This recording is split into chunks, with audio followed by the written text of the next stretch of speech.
There are two Bob Baters on the screen. The second one is my wife, who's listening in downstairs.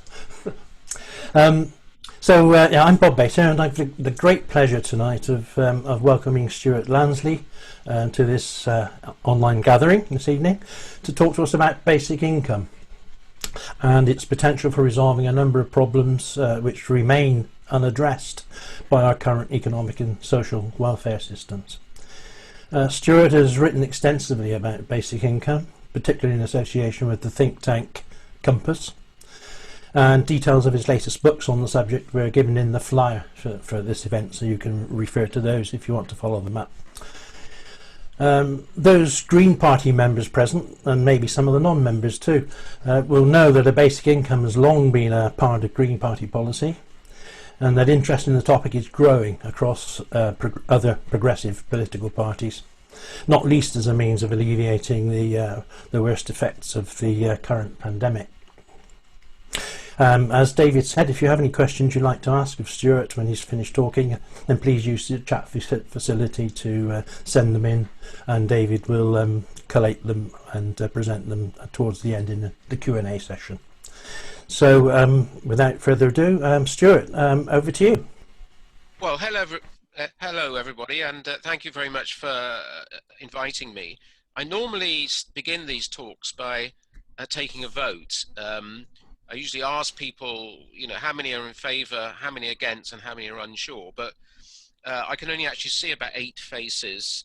There's obviously quite a few on audio only, so not sure that's really worth it. But I certainly did give a talk a little bit like this in Birmingham, but before the lockdown. There was actually about 60 people there, and normally I find that you get about a third, a third for, a third against, and a third not sure. In this Birmingham audience, it was sort of 95% were for. So I don't know whether we found a particularly strong group of people in favour. So anyway, I'm going to try and talk about what a UBI is, what the different models are, why it's so contentious, and what the way forward might be. What is a universal basic income? Essentially is saying that every citizen has the right to a basic income, and that an income should be provided, guaranteed, no questions asked, to every eligible citizen, and that should be guaranteed, non-means tested and non-taxed. The idea of a basic income goes back centuries. It can be traced to Thomas More in his book Utopia. It was then taken up by Thomas Paine in the late 18th century. Over the course of the last 100 years, there have been great waves of interest in the basic income, and there have been scores of thinkers, senior politicians, economists who've been calling for a basic income over the course of the last century. Indeed, there are actually 9 Nobel Prize winning economists over the last 50 years who have advocated a basic income. These waves tend to come and go, and we're in another wave of interest at the moment. Indeed, it's been rising up the political agenda over the last few years for a number of reasons, and it's taken another surge following COVID-19 for reasons that are fairly obvious, the rise in insecurity, collapse in incomes and so on, and a basic income would have been an immediate mechanism for alleviating that problem without all the complexity of these special measures and so on. But I think there are a number of reasons why basic income has forced itself onto the agenda. The first is that our social security system is simply not up to the task of the job that it's supposed to be doing. We have one of the meanest systems amongst comparable rich nations. It's heavily based upon means testing. It's heavily punitive. Over 5 million people have been sanctioned since 2012, since the increase in the punitive nature of the system. And there are millions of people who fall through the system. So I think the first reason is that a basic income would fill in many of the gaps and problems with the existing social security system. The second reason is that societies in recent times have become, particularly for people of working age, increasingly uncertain and insecure. We've had an escalating number of economic shocks of various kinds. We've had 3 recessions in the last 25 years.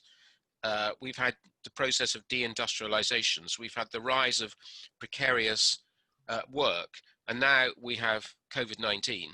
So these shocks have become regular and fairly persistent and fairly deep-seated, and what this creates is massive uncertainty in terms of people's livelihoods. So I think a second reason is that a basic income would provide a degree of security that the existing system doesn't deliver. But I think there are lots of other merits. The Beveridge plan after the war was always based on the idea that income security is a basic right of citizenship, and it should be provided on therefore it should be provided on a universal basis.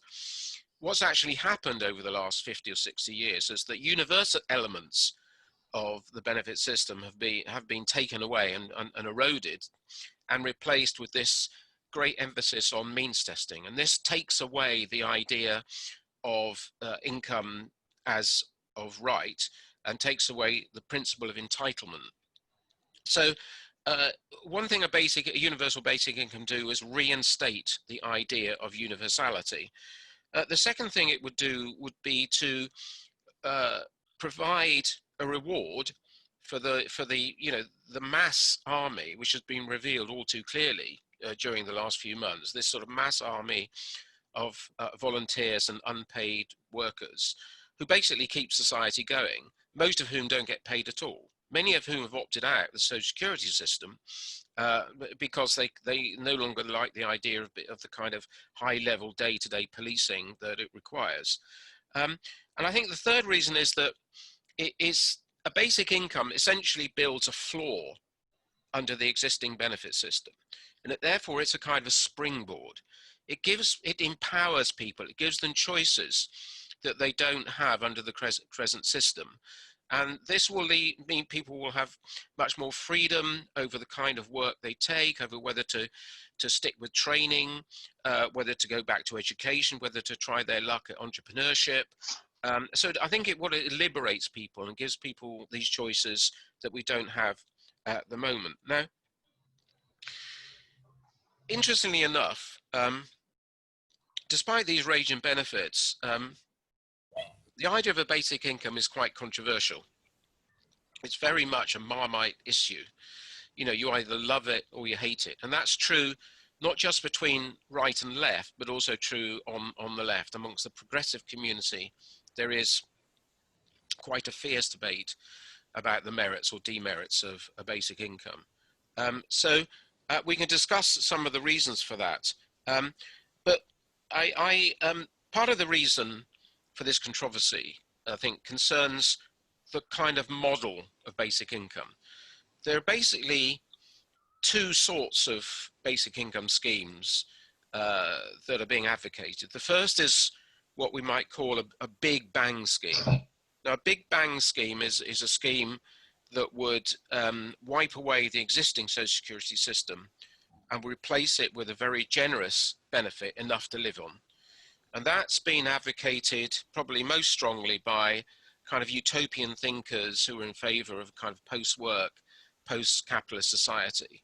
There are all sorts of problems with that idea, which we can talk about. And the work I've been doing with a colleague, Howard Reed at Compass, we've tested various models. We tested that model and found it very difficult to get to work. So we favor a more modest approach, which is not to have a big bang scheme that replaces the existing system all in one go, but to have a more modest starting point with relatively low starting rates.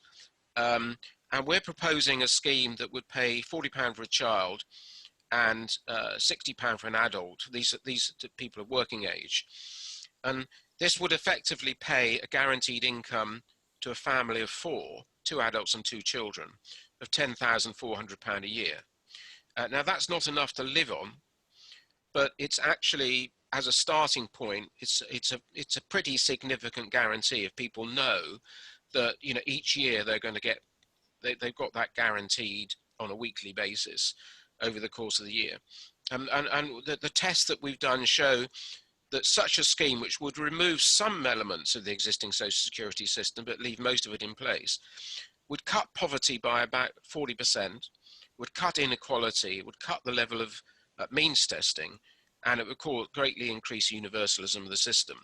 And our scheme, the idea of our scheme, would be to gradually raise this floor over time, so that we're kind of easing it in gently.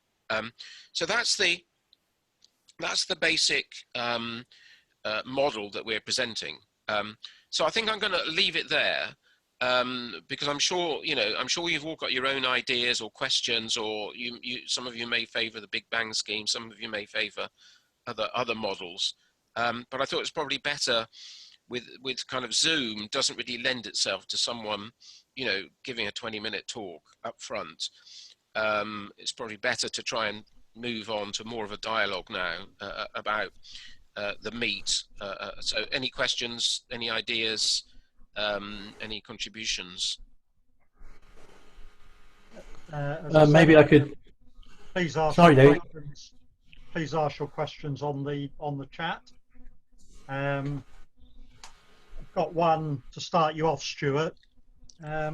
You mentioned there's quite a fierce debate on the left about universal basic income. You know, one would have thought that the left would be quite keen on this. Why is there a fierce debate? Well, I think that there are several reasons. One is that some people on the left have argued that, to use their phrase, that a basic income will be a charter for idleness. And it's certainly true that if you set a guaranteed basic income at, say, 30,000 for a family of two, which would be the kind of Big Bang approach, then it really would kill the incentive to work. Now that might be desirable if you're trying to end the current level of work, but this kind of shock to the system would be quite great. So some people are against it because they do believe that the work ethic is important. Now, our view on this is that what a basic income should do, if you set it too high, it will kill the incentive to work. But if you set it lower, what it does is it gives people choices. So it's up to people then how much they work, you know, whether they choose to do a 4-day week and a bit of training, or work part-time and try a small business on the side, or whatever their choices are. So that's our response to the critics who say it doesn't kill the work ethic at all. In fact, actually it increases the incentive to work, because if you're unemployed and you're receiving a basic income of £60 a week, then when you move into work, you keep that money. So you immediately abolish the poverty trap and the precarity trap. And it's a huge incentive to work, but it isn't an incentive to take any old job. You might hold out for a better paid job. So we think it will actually increase bargaining power, and people will opt out of certain types of work jobs and wait for better jobs to come along. So we think eventually it will raise pay levels at the bottom end.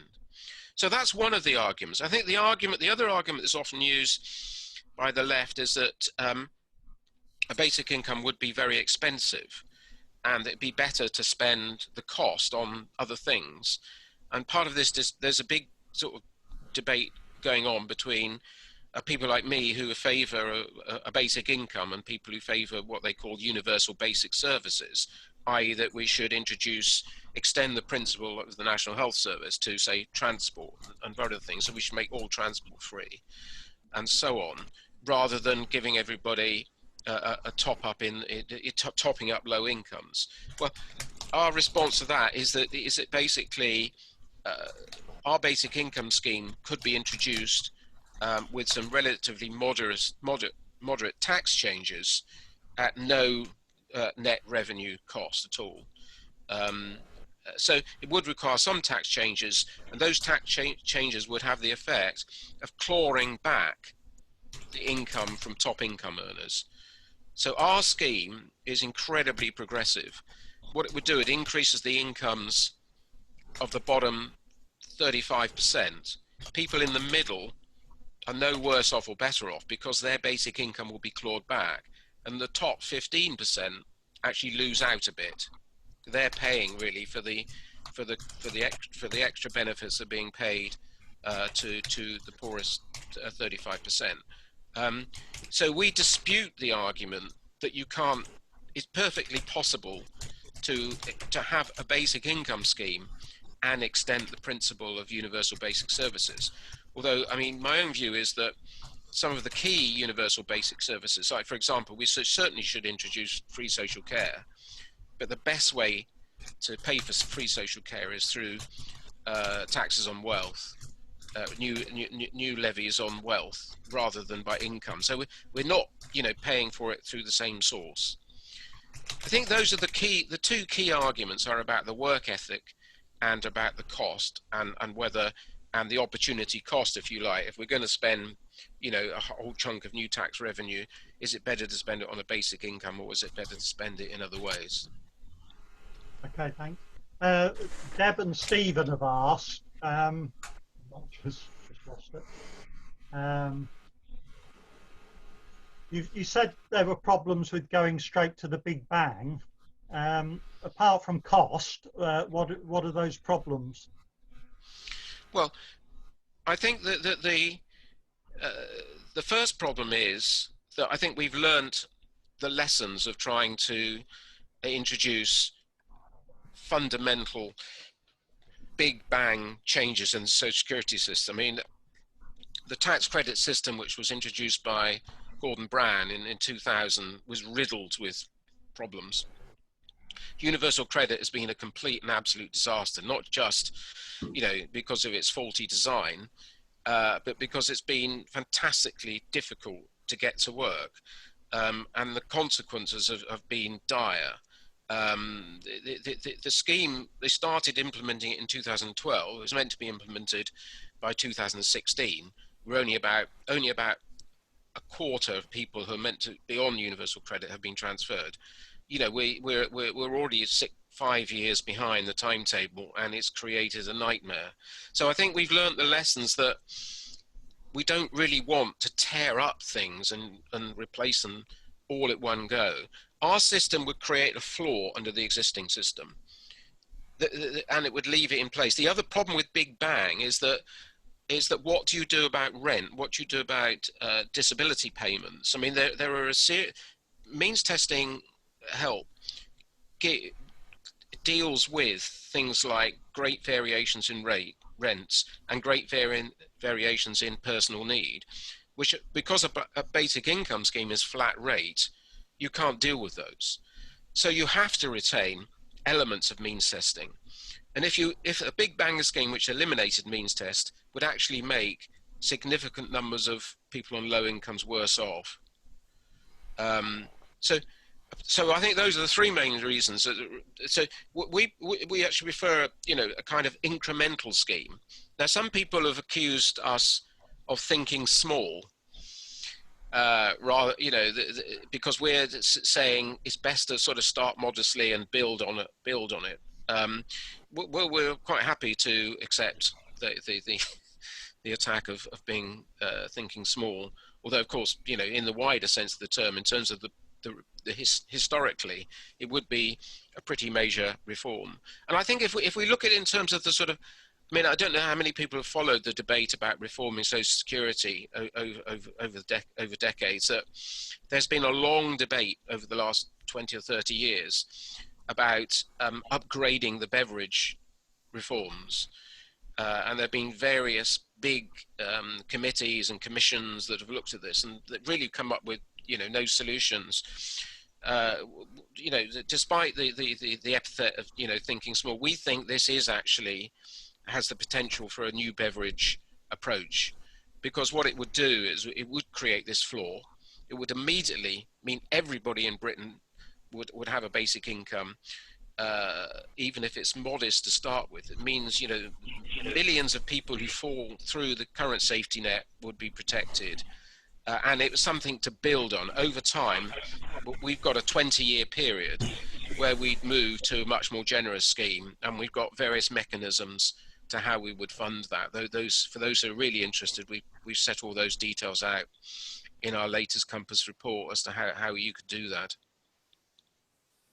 Okay. Another question from Ursula and Bridget. So what's the difference between a job guarantee scheme rather than universal benefit, and why do some people favour the job guarantee scheme? Well, again, they're not either ors. You know, I mean, there's a strong case in its own right for a job guarantee scheme, particularly for young people. And of course, over time, we have had a number of examples of job guarantee schemes. I mean, in 1997, the Labour government in 1997 introduced effectively a job guarantee scheme for young people because of the scale of unemployment. And that was funded, if you remember, by a levy on the utility companies of 5 billion. So yes, I think that, you know, that's quite separate from a basic income. Some job guarantee schemes wouldn't pay particularly well, or they only pay at the minimum wage. And although job guarantee schemes would take quite a lot of people back into work, and therefore lift their incomes, I don't think that of itself will be enough to provide the kind of guaranteed income security that a basic income would. So I think sometimes the basic income is presented as if it's a kind of silver bullet to solve all our problems, and it's not a silver bullet. It's part of the answer, and it does need to work alongside other progressive reforms, of which a job guarantee would be one. And we need to fire on more than one cylinder. So I don't think this is, they're complementary. They're not, they don't, you know, you can't, it's not a question of having one or the other, in the same way as extending the idea of universal basic services doesn't conflict at all with a basic income. Couple of questions sort of coming on slightly different angles, and I think you've covered some of it, but, you know, how do we transition from what we got to UBI, and, you know, how does that replace some of the existing social security or augment it? I think you've answered that to some extent, but quite a few people asking that sort of question. Well, what we would do is graft this scheme onto the existing social security system. So some elements of the existing social security system would go. So child benefit would go, because your child benefit at the moment for the first child pays £20. We're proposing to double that. I mean, child benefit is effectively a universal basic income for children. So the principle of a basic income is already, you know, written into the present scheme. What we're proposing is abolishing child benefit and doubling it. And that of itself you could do that. I mean, many of us have been campaigning over the last 3 months for a government to do exactly that, to increase child benefit, which have been a particularly effective way of raising the incomes of families, and very easy to administer. So we're proposing this floor, and child benefit would go. Then if you introduced it at, say, £100 a week, then you could abolish other benefits. So you could abolish the job seekers allowance would go as well, because job seekers allowance pays less than £80 a week, so that would go as well. So gradually over time, initially, most of the existing system would remain intact, but the level of means testing would come down quite a lot, because a lot of people will be taken above the level at which they'd need to apply for means tested benefits. And over time, this floor would rise, and the benefit system which sits on top, we could eliminate some of the marginal benefits. So as I say, we see this as a sort of 10-year program or 20-year program. Given that universal credit has already taken 10 years and got nowhere, that doesn't seem to seem particularly, kind of unambitious. But if you look at it in terms of a longer program, that you will move to a much higher figure over time, and then gradually withdraw elements of the existing system on that road. This limits the dangers of causing the kind of mayhem that we've had with other great reforms to the social security system. So the answer really is that, it's being tagged on to the existing system. It's the floor on which the existing system sits, but elements of it would be gradually taken away as the floor rises up over time, if that's clear. Deb's asking, how does it link in with sort of minimum wage, living wage? Because I think in some other countries where, if the living wage or minimum wage goes up, everyone thinks all the prices have gone up and people are just in the same position again. How would you sort of stop that happening? Well, I mean, at the moment we don't really have an inflation problem. The inflation. So I don't think there's any evidence that. This is a basic income is perfectly consistent with a strategy of raising the level of the minimum wage, or raising it, towards the living wage over time. We haven't had an inflation problem for sort of 20 years in this country. It's extremely, Britain's problem is a lack of demand. It's not too much demand. I mean, if we were to raise the point, when there was too much demand, we might start getting an inflation problem, and that might create a problem. But I don't really think the kind of increases in the minimum wage that we're talking about and the basic income scheme we're talking about is not going to be inflationary, if that's what the questioner was asking. And it's this, if we're thinking about a progressive future, if we're thinking about the kind of society what we want to build over the next 10 years post COVID-19, not that we're going to get rid of it, but hopefully in a such, when we've got it more under control, we're going to seize the opportunity to create a better society. Then we want to fire on lots of different cylinders. We want to do something about low pay. We want to do something about precarity at work. We want to do something about to improve the public realm and the role of public services. But we also want to create an income floor. Now, I don't think any of those, we might argue about the priorities to be given to each of them, but they all play slightly different goals. They're all very desirable, but then none of them are incompatible, if that answers the question. Okay. Do you still need a living wage if you've got universal basic income? Yes, you do, because not everybody, yes, you do. I mean, the basic income is not there to top up wages. It's not like, the moment what we have is a system, the tax credit system is a system that tops up wages. So you could argue that, so if your wages is below a certain level, tax credits makes up the difference. So it's a wage subsidy.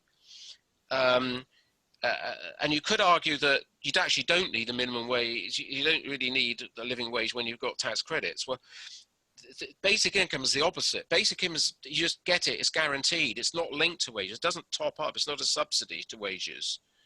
It's there, goes to everybody. Pay people in work, people out of work, people who've chosen to leave work, or people who are volunteering, or people who are caring. So again, I don't think it's an issue. Don't know whether that answered the question. Whoever asked, did they want to come back or on any of these? Okay. Would it have made a difference to how we've, or would it have reduced the impact of COVID-19 if we'd had it in place beforehand? Yes, I think it would have made it much easier to protect household incomes. I mean, we've had there's this fantastic fall in household incomes, and the government have, to give them their due, they have responded with a number of measures, the furlough scheme and the self-employed scheme, and they've also made the universal credit scheme slightly more generous, but not much. Now, if you'd had a basic income scheme in place with the mechanism, you could have simply raised the rates of basic income overnight. You could have done it's like we could do the same with child benefit. Child benefit is automatically paid. It just takes, all you have to do is switch a switch to increase child benefit from £20 a week to £30 a week.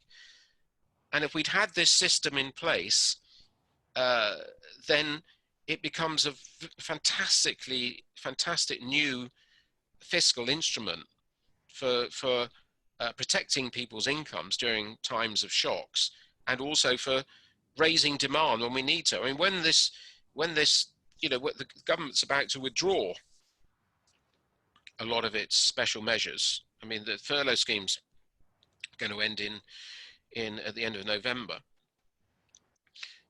and there's going to be a big hole. Whereas if we'd had the basic income scheme in place, that would have been an instantaneous tool for helping protect household incomes, and also for raising demand in what we have at the moment, which is this sort of fantastic. Basically, is around 30%. Demand in the British economy has fallen by roughly 30% over the last 3 months because wages have fallen. Okay, another question. Would people on pensions get the universal basic income as well, or does it cut off when you get to pension age and swap into a pension? No, our scheme, you can devise a scheme for pensioners as well as you can for people of working age. But at the moment, the pension scheme is pretty close to a basic income for the pensioners anyway, because everybody gets a flat rate state pension, which is a basic income. So everybody gets a flat rate. Well, not everybody, because there are some people who are excluded. People who haven't paid enough stamps are excluded. And then there is a means-tested pension credit on top of that. If you made the basic pension more generous and withdrew the national insurance conditions, then it would become a basic income for pensioners. And we're actually proposing, as part of our scheme, to actually raise the basic pension by £10. I mean, it's not a huge amount, but it goes some way towards reducing the numbers of people on means tested. And also we're proposing to relax the conditions that mean quite a lot of, particularly women who've had children, or women who've been in and out of the labour market, who are unable to receive their full pension. So the pension scheme is already a semi basic income for pensioners, and our proposal is to move towards a fuller basic income for pensioners. I think that the issues between people of working age and pensions are quite different. In a sense, most people, those people who are entitled get the basic pension. The problem with the universal credit scheme that we have for people of working age is that millions are excluded because of the work conditionality that excludes them. Many people have opted out, so that we have this very large proportion of the working age population who get no income, even who are on low incomes or zero incomes, who get no income support at all. So basic income would immediately fill all those gaps. We don't have that problem with pensioners. Very few pensioners are not receiving, apart from people who the small proportion who are not fully entitled, and therefore are entitled to pension credit, means tested top up. There is a group of those who don't get it because they don't apply. Question from Ursula. Other countries have experimented with UBI. Which of those experiments do you find the most interesting, and why? Well, there have been dozens of experiments. They started in the 1970s in the United States and in Canada. There have also been a number of experiments, some of which are ongoing in developing countries. And there has, of course, been some more recent experiments, the most well-known of which is the one in Finland. Now, the thing about all these experiments is that none of them was a kind of full basic income that would satisfy the sort of purists of the basic income. The Finland scheme, for example, only paid the basic income, which I think was 430 euros a week, to the unemployed. They selected 2,000 unemployed people and gave them this guaranteed income, which they would keep if they went into work. So it was a kind of basic income for the unemployed, but it didn't go beyond that.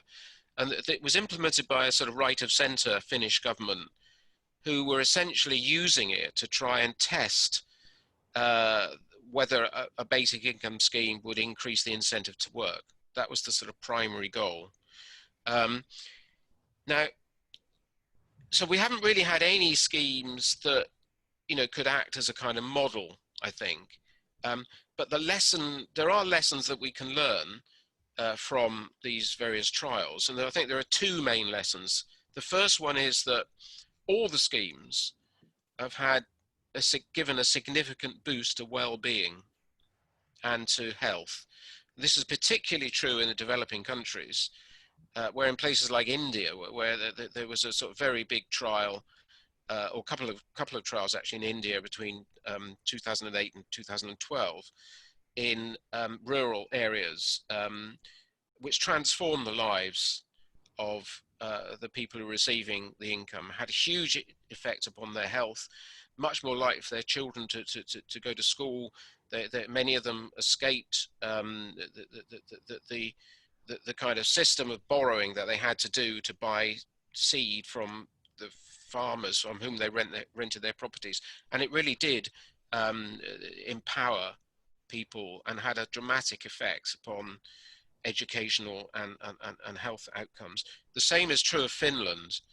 The Finland scheme has had quite a big impact upon well-being, greatly improved the mental health of the unemployed.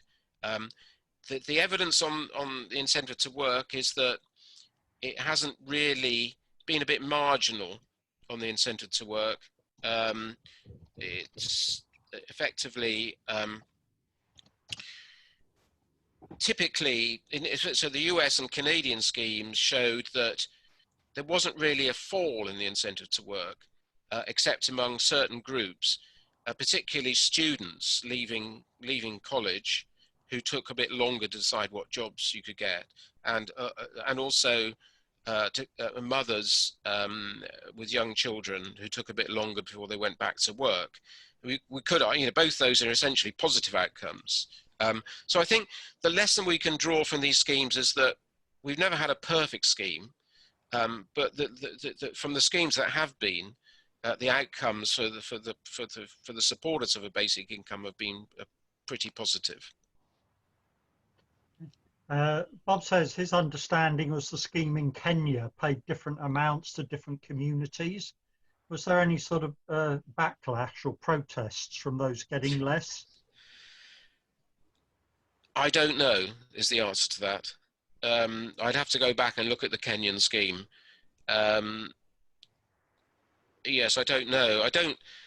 I think they were in different communities. So I don't think they weren't like, I don't think they were side by side. I don't think they took a village and gave some, you know, $5 a week and some $2 a week. I may be wrong, which obviously would create problems. I think they were quite separate villages. And so there, you know, they wouldn't have likely to have been, but I don't know. I don't know the answer to that. It's, I mean, people probably know a little bit about Scotland and what's been happening in Scotland. I don't know, but I mean, there have been the Scottish National Party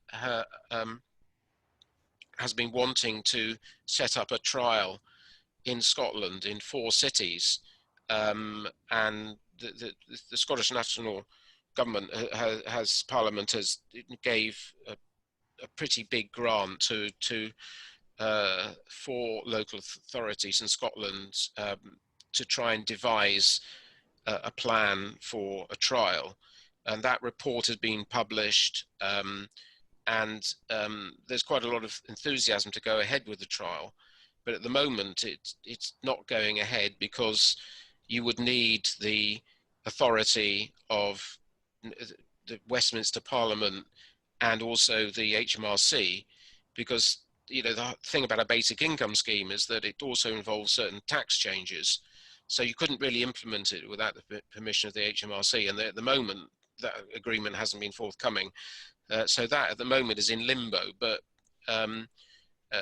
there's no guarantee. There's no. It may still go ahead, but at the moment, nothing. It's kind of it's not happening. But there is a ready-made scheme there for how a trial could take place. You mentioned in your introduction that the top 15% of taxpayers would in effect be funding this. How do you persuade them that it's a good idea? What's in it for them? Well, we are talking about very small amounts, I would say. We're talking about their incomes, their net incomes falling by about 1 to 2%. I think the maximum at the very top was about 5%. But we're not talking about savage falls in income. But the reality is, if we want to create a more equal society, that is one of the consequences. We cannot, create greater equality only by raising the floor. We have to do something about the ceiling. So that is a dilemma. I mean, the Labour Party, the Labour Party seem to be wrestling with this problem at the moment, don't they, as to whether they would raise taxes on the rich to help pay for the present crisis. And early on they were in favour, and now they seem to be backtracking a bit. So look, this is I don't think we could, as a society, we could move towards something as fundamental as a basic income scheme with a much more high level national debate, so that everybody is pretty well signed up to it. I don't think it's the sort of thing that can be imposed in a top-down way, which is why at Compass what we've been trying to do is to have this national conversation. To try and get more local basic income hubs going, more local debates, and so on. And now, of course, at Parliament, there's been a lot of initiatives in Parliament that you may or may not know about, but there's a parliamentary working group, cross-party, with 150 members, including peers. Every party is represented apart from one. You can have a guess as to which one, but every other party is represented on that working party into whether a basic income could work. And the DWP Select Committee has just launched a investigation into the future of work, which includes looking at a basic income and its role in trying to build better protection into the workplace. So there is and there are a lot of basic income hubs across the UK. There's ones in Scotland, there's ones in Liverpool, there's one in Sheffield, there's one in Birmingham, trying to set one up in London. So there is growing interest, and I hope that will lead. I mean, the UK is actually a bit behind the curve on basic income compared with other countries. So we're way behind the debates in places like France and Finland and Scandinavia and Spain, and even the US to some degree. But I think we're trying to catch up. Good question from Deb is, given that this is not a new idea, as you said, that hasn't yet really been adopted, how do we move towards implementing it politically? How do we get the change? How do we get it moving? Well, I think that's down, that's down to us, isn't it? That's for us to, try and encourage, as I was saying, until there's a national debate, until people understand what it means and start accepting it, then I think it's going to be difficult to implement. So I think, the next 5 years, I think, our hope is that we'll be able to get a national conversation going. But the more local groups like this, local political groups, local community groups, local campus groups and so on, can, try and stimulate more of a debate, the better. But what do you all think? I mean, are you, I take it most of you green members of the Green Party here, or the... What I'll do is, if I unmute everybody now. Oh, okay. Oh, everybody's been muted, have they? I see. I thought it was very silent. Everyone's muted. So okay. If I unmute now, I think the questions have sort of slowed down on chat. Yes. Then we can try and chip in. Everyone's unmuted, so who would like to chip in? Well, I think it's a really good idea, having dealt with the existing systems and the transition between them in my role as a citizens advice volunteer. The current system is so incredibly complex and expensive to administer that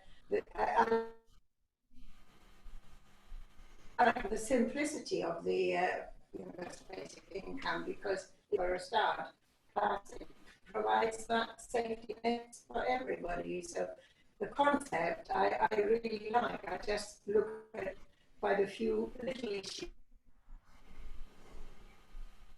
like the issue of people who are disabled, or the people who cannot find a job, and how to deal with those, and that creates a new complexity. So there's still a lot of little things to iron out. Mm-hmm. There seems to be a popular misconception by people on the right that any sort of income that's been unearned would lead them to being lazy and feckless. What's your opinion on that?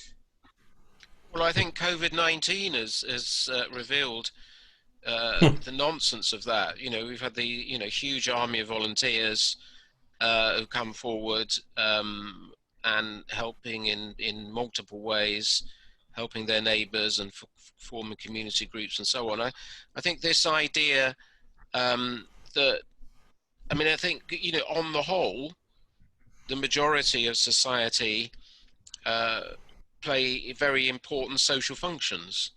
And whether they work or not, we do have millions of unpaid volunteers in Britain, mostly women, many of them in their 50s or 60s, some of them doing caring, or some of them working for charities or whatever, putting a huge amount back into society, and yet getting very little recognition. It hasn't been until, we are the effect of COVID-19 has been to completely revolutionize our how we value different sectors of work, isn't it? So I think this really has changed our opinion. I think one of the important things that's built into our system of social security from the word go is this idea of reciprocity, i.e. that rights come with duties. So the beverage plan for the unemployed, for example, was always that in return for, even though you were paying national insurance payments and therefore you were entitled to help because you were paying in for it, there was also an obligation to seek work for getting it. But and that was the sort of attempt to sort of balance rights and duties. That the right to benefit, to help, also came with responsibilities to society. What's happened over the last 40 years is that the idea of entitlement or rights have been whittled away, and the duty bit of it has been, has been greatly increased. So we now have a sort of coercive system of social security, with this massive system of punitive sanctions, and you have to sign on a regular basis, and the policing and all the rest of it. That system of reciprocity kind of assumes that unless the state is leaning on you, you're actually making no contribution to society, which, as we know, is complete nonsense. It may apply to a few people, but this idea of reciprocity, which is really imbalanced when it applies to the sort of low-paid working population, the group that's most likely to be in and out of unemployment, doesn't apply to the rich. There is no reciprocity for the rich. The rich get all these remarkable benefits from society, but have no formal duties applied to them. So, there is no obligation. We've bailed out time and again. We bailed out the banks, we bailed out big companies, we're bailing them out at the moment, with no conditions attached to that bailout. No conditions that they have to pay their taxes, that they should moderate their wage demands, that they should stop paying dividends to shareholders, that they should invest a bit more, or they should, do something, better, train workforce. So I think what we need is the point about a basic income is that it rebalances this idea between rights and duties. And once we've got that, we can apply it across the board. This system worked really well in the 1950s and 1960s, when you really did have a system. The benefit system really did have a balance between rights and duties. You really did get help, and the duties were minimally imposed. But the business on the whole did have a degree of social responsibility at that time. And we've lost the social responsibility amongst the rich, and we've lost the sense of entitlement for the poor. So we've got the system totally unbalanced. So that's my answer to people who say, why are we giving money to basic income to people who don't do anything? Well, I think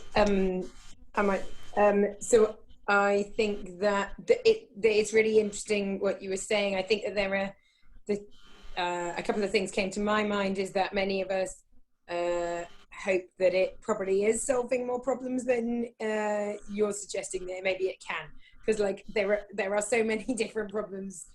Prices of costs of childcare for families, rent prices and house prices, and if we compare now to the 50s and 60s, we know that the proportions of what people paid for their mortgages or house prices and rent prices, obviously, and also then we had businesses. Well, no, the economy employed more people to do. You had more people in the kind of in the civil service, but everybody, there were bigger companies employing more people, I think. And so I think that the media has done a very strong job in the past 15, 20 years about targeting anybody who receives benefit as being a negative, a drag on society and a non-contributor to society.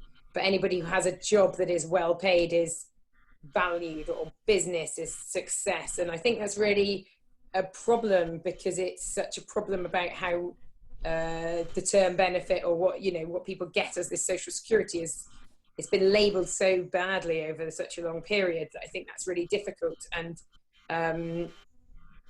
so that was kind of my reflection, is that there are so many factors that we want to change. Like, if childcare cost differently, then parents could feel differently about their relationship with work or not work. If our housing prices were different, then you'd have different relationships. So I can see how 10,000 can, in some areas, be enough, and in other areas not be enough if your rent prices are very high and things like that. So I was just kind of reflecting upon that. Oh, one final thing was the politician's point of view. I'm currently an elected politician at the moment, and so I'm just aware of how things are seen. And the introduction of a new benefit might be good, but of course we know what the media does to these things.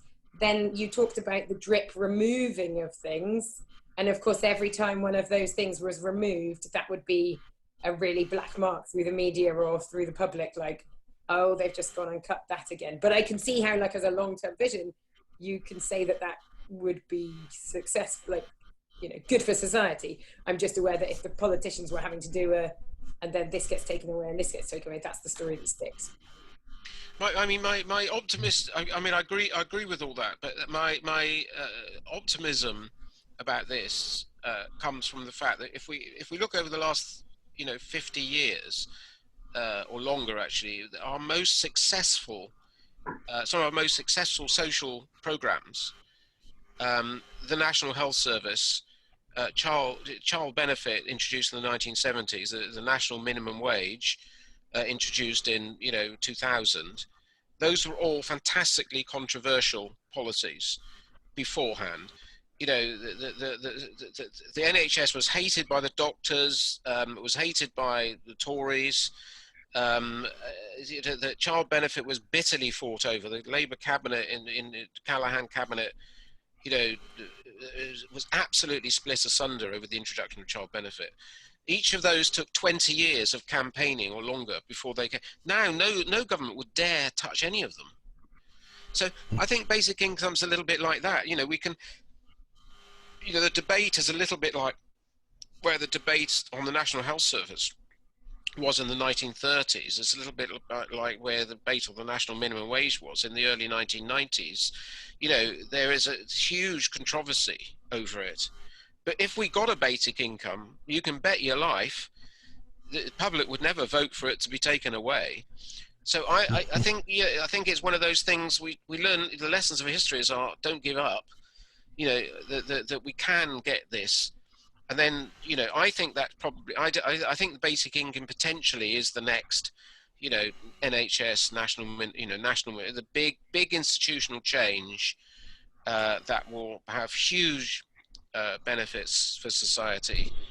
But you're right, you're absolutely right. We've got the press will crawl all over it. We'll have our opponents will misrepresent it. Is it better, sorry, I'm going to let somebody else say, but is it better to keep pursuing campaigning for an introduction of it across the board rather than pilots, to pilot it for a year or two that then might get taken away and, oh, did it work, didn't it work? Is it better to just keep pushing off, we should do this at a national level, full stop, and keep going on that hard fight? Well, I agree with you. I don't think we need a pilot because I think a pilot it'll take 2 years to design, then 2 years to happen, then another year. So that'll delay everything for at least 5 years. And then people will pick up, the message won't be absolutely clear. I just think we've had enough pilots. I think we should do it. I think we should, we could do it one by one. So we could do it, we could start with child benefit, we could raise child benefit, then add a young person's allowance, so we could pay a basic income to young people between the ages of 18 and 25. God, they've had a hard time, and everything, everything's been taken away from them. So I think we could, and that gradually we could do that if we think the society's not ready for all go. But I think it'll just, I'm worried that another pilot, although pilot will raise awareness and raise the debate, I agree, it'd be better just to go for it. Can I just can I pick up the theme about rights and duties again? Because I particularly, I'm just reading a question I posted in chat earlier. I particularly like basic income because I see it as freeing up people to do things that don't necessarily earn an income. And now, of course, that covers people who care for others and who are currently just not paid.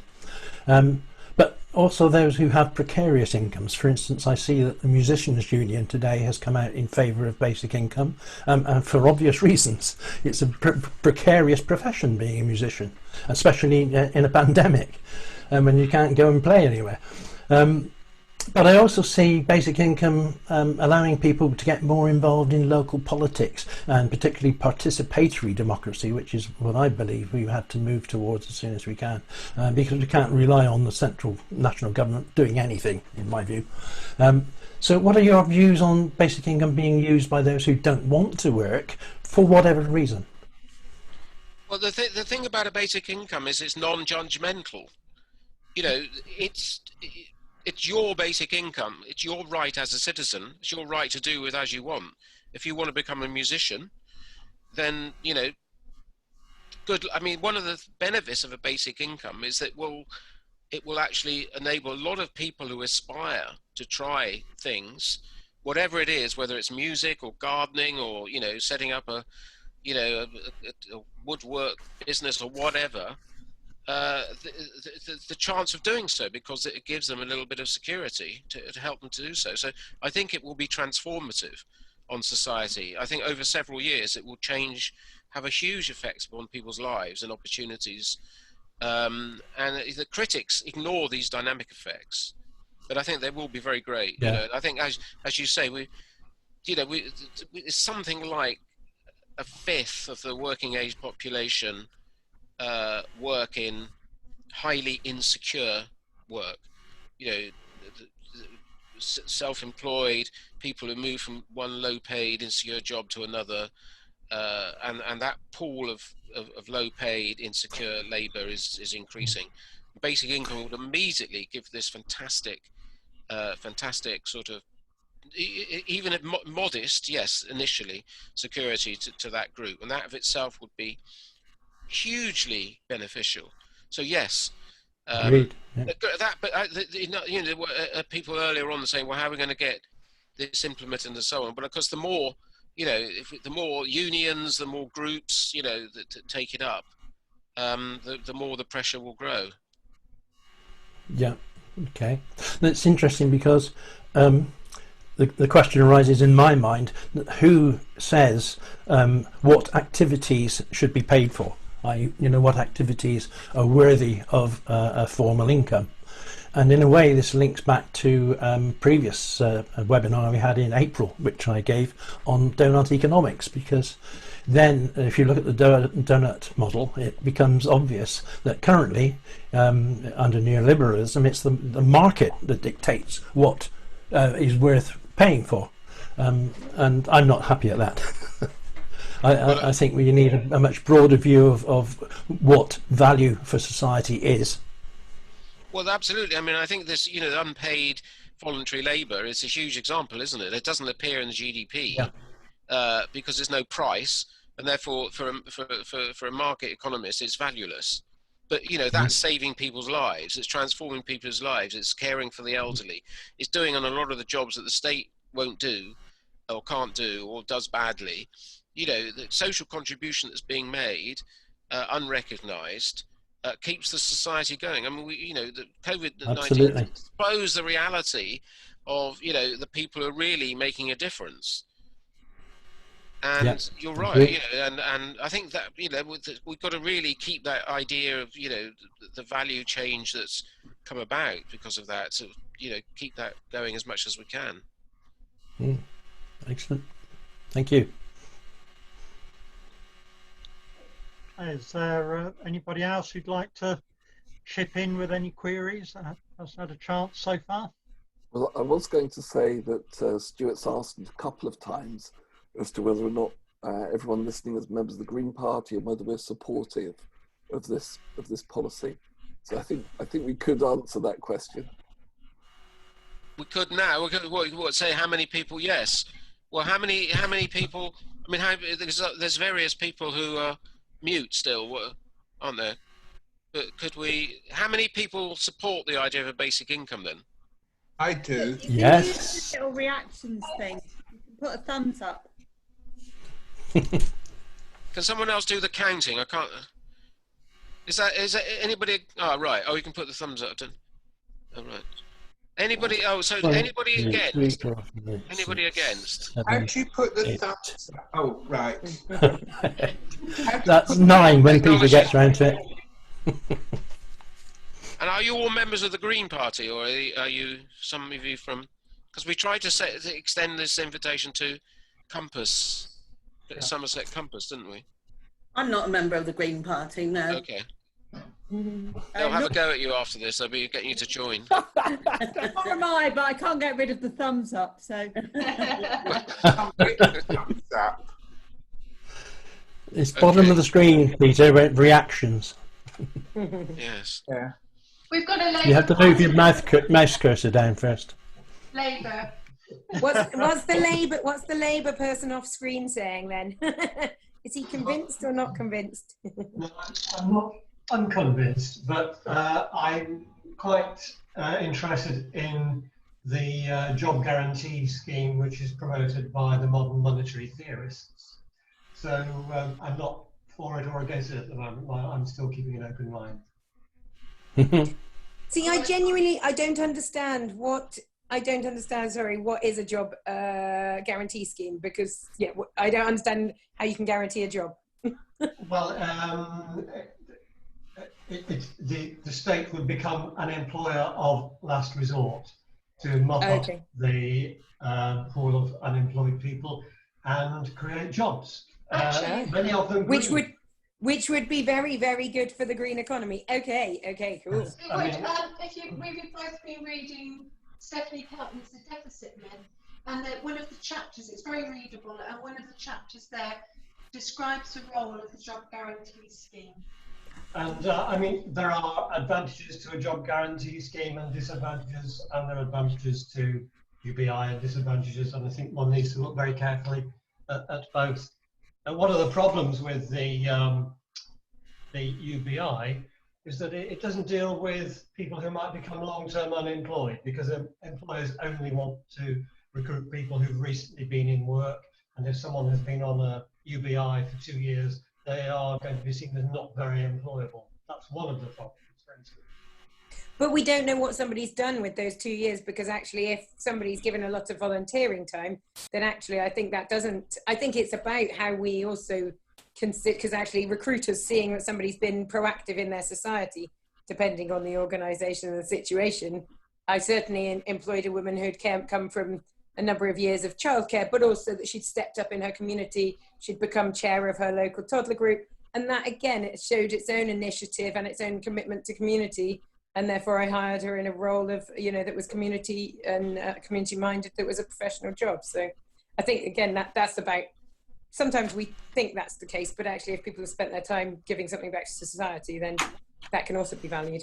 Yes, I think the job guarantee scheme can include people who, will be regarded now as carers and included in that sort of scheme, as well as creating many useful jobs in the green economy as well. And it also, I mean, I'm not, we could go on.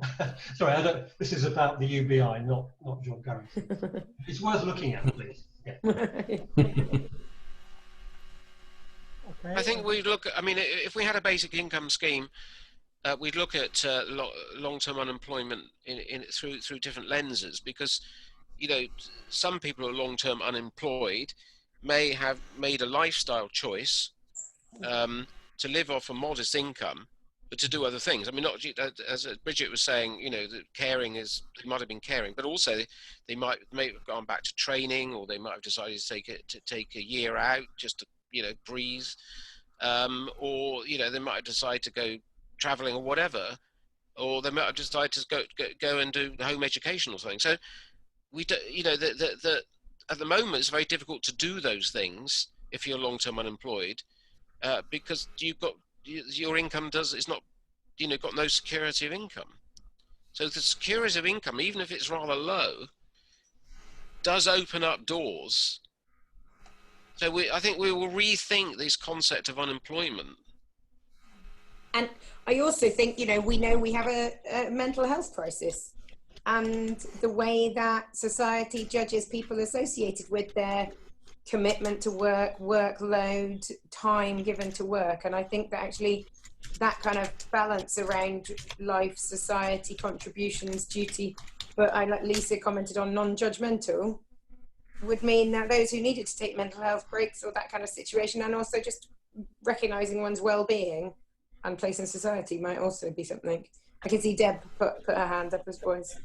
Yeah, related. I was just wondering about the idea of the 4-day week, and yeah, if those two marry together. I mean, it seems like personally, I do work part-time. I think a lot of people would choose to work part-time and reduce their hours if they had that extra money.